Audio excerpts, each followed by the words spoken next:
গাজীপুরে বরিশাল একতা ক্লাবের আত্মপ্রকাশ ও পরিচিতি সভা অনুষ্ঠিত হয়েছে। বৃহস্পতিবার সকালে গাজীপুরের কোনাবাড়িতে একটি রিসোর্টে এই অনুষ্ঠানের আয়োজন করা হয়। বরিশাল একতা ক্লাবের আহ্বায়ক মোহাম্মদ সাইফুল ইসলামের সভাপতিত্বে এবং আহ্বায়ক সদস্য মোহাম্মদ মিজানুর রহমান সাগরের সঞ্চালনায় এ সময় কোনাবাড়ি থানা বিএনপির সিনিয়র সহ সভাপতি মোহাম্মদ রফিকুজ্জামান রফিক, কোনাবাড়ি পপুলার হাসপাতালের পরিচালক কাজী নজরুল ইসলাম, থানা বিসিডিএস এর সভাপতি মোহাম্মদ আক্তারুজ্জামান সহ বরিশাল একতা ক্লাবের সদস্যরা উপস্থিত ছিলেন।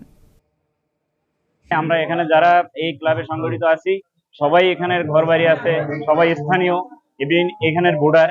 এই হিসাবে আমরা ঐক্যভাবে আমরা এখানে একসাথে বরিশালবাসীকে সাথে নিয়ে আমরা একই সাথে পথ চলতে চাই। এটাই আমার মেইন উদ্দেশ্য। অনেকে আমাদের এখানে দাবি করেছে যে আমাদের একটা কবরস্থান নাই, আমরা এখানে কবরস্থান সেবামূলক যে কাজগুলো আছে আমরা এই সেবামূলক কাজগুলো এখান থেকে করব। আমাদের এই ক্লাবের মূল উদ্দেশ্য হচ্ছে যে আমরা সেবামূলক প্রতিষ্ঠান এবং সেবামূলক কাজ